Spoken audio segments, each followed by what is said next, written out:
Yes, YouTube, hope that you're good. It's Ben Hawksworth at The Coach Consultant, and today I'm going to be coming in with a little bit of a different one, and that is actually discussing what I did with my first £100,000 month. And if you are expecting to watch this video and see me talk about loads of smart decisions associated with investments and putting money away or buying property or all of this other jazz, then not the video for you. I actually did not use my first 100k month very efficiently in any way, shape or form, but I also did not regret a single part of it, and I hope I can still do those type of things down the line as we begin to scale and do even more silly things with money. At the end of the day, there's more to this than just earning and just business and just saving and just investments. You've got to have fun along the way, and that's what we're going to talk about today. So before diving into my silly financial decisions, I'm actually going to focus on setting the scene a little bit to what actually built up to this moment and why it obviously kind of meant so much. So around 4 years ago, I had a company called NutriFast, which was running through the pandemic, and then after the pandemic, it just kind of wasn't worth continuing based on the amount of money that we're put into this company.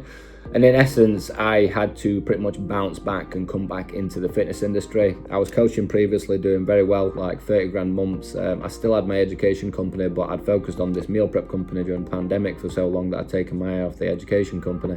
So in essence, the amount of money that I actually lost on that meal prep company put me in a really, really bad financial situation. I was not in a good place physically. There's a picture on my Instagram of a transformation when I got back into it, and you're talking like, wow, I was in bad physical shape, I was in bad mental shape, and it had been a one old journey. But basically, in essence, when we closed that company down, I had to bounce back. So when I bounced back, I started online coaching again, and in about 86 days or something daft like that, I worked back up to doing around 20 grand a month. But obviously I'd worked with a lot of people before, so a lot of people were returning clients. And then that's in essence when I actually first started mentoring. So when I first started mentoring, this is again around 4 years ago, in the course of 10 to 12 months, everything just went nuts. The best way I could describe it is it's almost like I'd met my maker, I'd met my match, I'd met who I was going to be for the rest of my life and what I was going to do. So previously, before that, I'd obviously been an online coach, a personal trainer. I had the meal prep company, and then obviously when I started mentoring, I kind of got this spark and I got this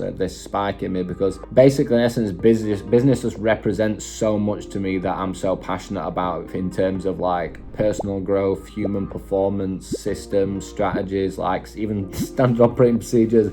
I love every single element associated with it. Like I live and breathe it. So when I started mentoring, I actually really kind of pushed back on my online coaching in order to go all in on mentoring. So in essence, what I kind of did is I stripped back to around £10,000 per month, and I was basically running my mentoring business, which was just completely one-to-one with me, and I was actually running a hybrid approach. So the Coach Consultant actually started, don't know if people know this, the Coach Consultant started because I was a coach and I was a consultant at the same time. So that is actually the reason why I started the Coach Consultant and turned it into a brand, because when I actually went from losing the meal prep company to obviously building up online coaching, then coming back into mentoring, getting to 10k a month, I was doing both at the same time. So I had online coaching clients, but I was consulting them on the business. So I kind of created a bit of an offer where it was around £400 a month or £500 a month to combine both together. So what I basically did from there is I just kind of scaled that model.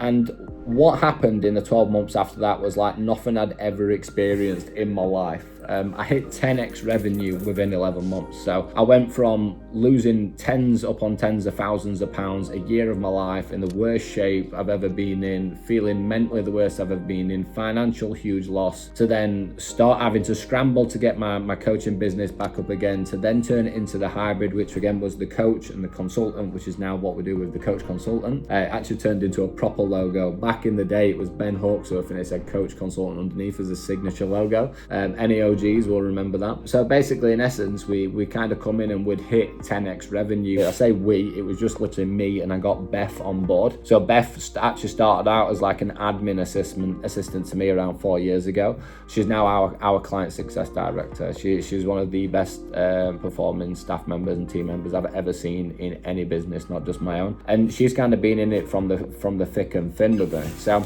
we kind of come in, and I had this target, and I was like, am I actually really going to be able to do this? Am I really going to break £100,000 in a month after losing that much money, after losing a year of my life, after, again, feeling absolutely horrific, and then in 12 months later, I've achieved that? Like, how is that even possible? I remember that moment where I knew that it was actually more. I think it was like £112,000 that I remember looking at Stripe, and I was like, that's the only way I could describe it. I was like, what the fuck is going off here? Like, how is this even possible? And I can only put it back on, I'd met my maker, I'd met what I was destined and what I was meant to do, and that is business, and that's why I love what I do every single day, because I feel like that loss and that such horrific situation I was in catapulted me and forced me into a new direction. A new direction just opened up absolutely everything. And when I looked at that Stripe and I saw like £112,000, I remember just looking at it and I was thinking, I've got no attachment to this money in any way, shape or form, and I'm not gonna. I remember turning around and thinking, I'm not gonna have this type of feeling forever. I'm not gonna be like, I'm gonna have more expensive houses, I'm gonna have investments, I'm gonna have a baby coming up, I'm gonna be getting married, and I basically had all these different variables that were going through in my head, and it really made me reflect and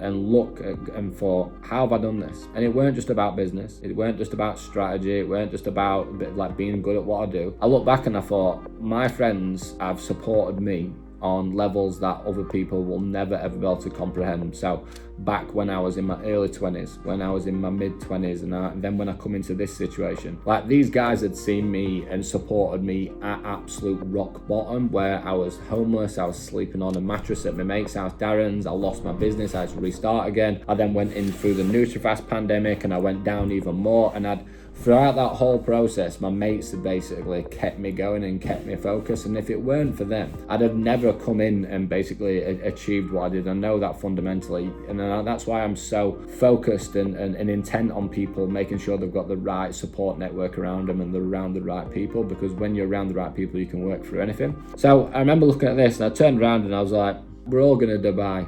And I was just like, so like, what's a really expensive place that I've been to before, but I'd done it with a family before, not on a wedding. I said, right, we're all going to Dubai, but we're all going to stay in a fucking massive villa on Palm. So basically, in essence, out of that money, like £15,000 went on this villa for a week in Dubai. Obviously, there were like additional flight costs and travel and everything else onto that front. I rented a G-Wag, I rented a Ferrari, I rented a Lambo. So like, we had this villa on the Palm, and if you go onto my Instagram, you'll be able to find some of these pictures. I might even try and get some pictures up and I'll put them onto the screen. But we basically had this G-Wag, this Lambo, this Ferrari.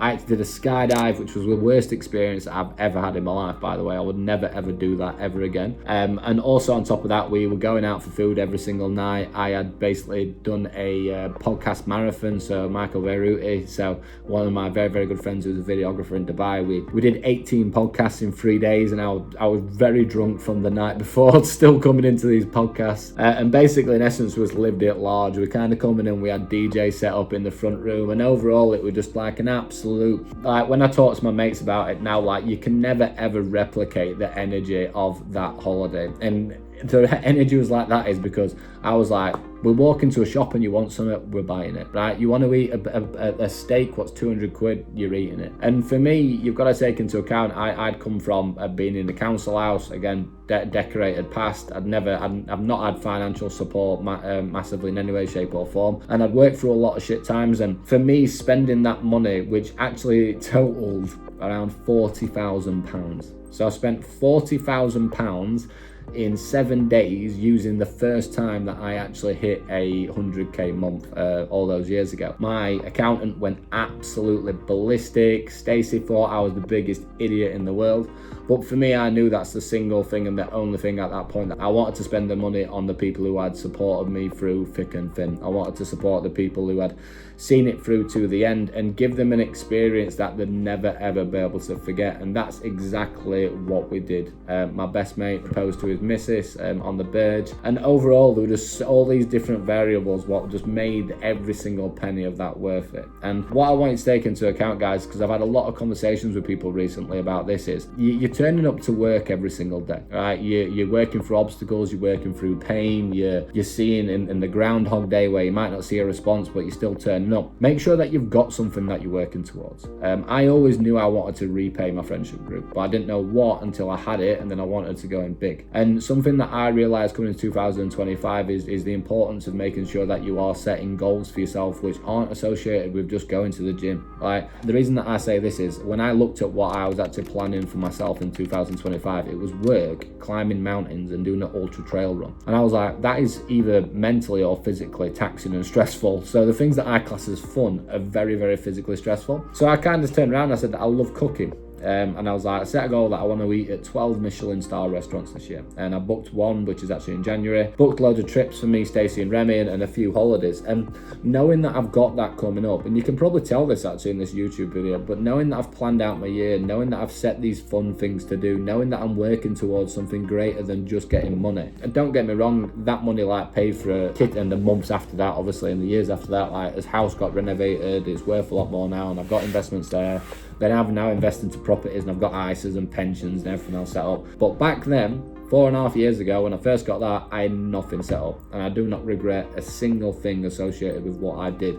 And because it was my time, it was my energy, it was my money, it was something that I wanted to do. And I feel like in social media now, we're forced to do this and we're forced to do that, or this is how you need to act, this is how you need to behave. It's your time, it's your energy, it's your money, it's your life. Go into 2025 now, and if you haven't, I want you to go onto your calendar and I want you to book at least 8 to 12 things right now that you are looking forward to doing, that you are genuinely really excited to do, whether it's learning a new skill, learning a new hobby, whether it's reading more books, whatever it is that you enjoy. Make sure that you've got that in your calendar, because that is the thing, bottom line, what it will come back to when you're chasing your tail and you feel like you're on your arse and you've got to pick yourself up and keep going. That's the one thing that's going to keep you going from that point. So please, for me and for yourself, and even just message me on Instagram or comment on the YouTube channel or whatever it is, let me know the 12 fun things that you're going to do for yourself in 2025 alongside scaling your business. Please do that, because it might give me a few ideas on what I want to do. So like I said, very different episode today. What did I do when I hit my first 100k month? I spent 40 grand in Dubai, living one of the best weeks that I've ever had with my friends who would support me to get to that point. See you on the next episode.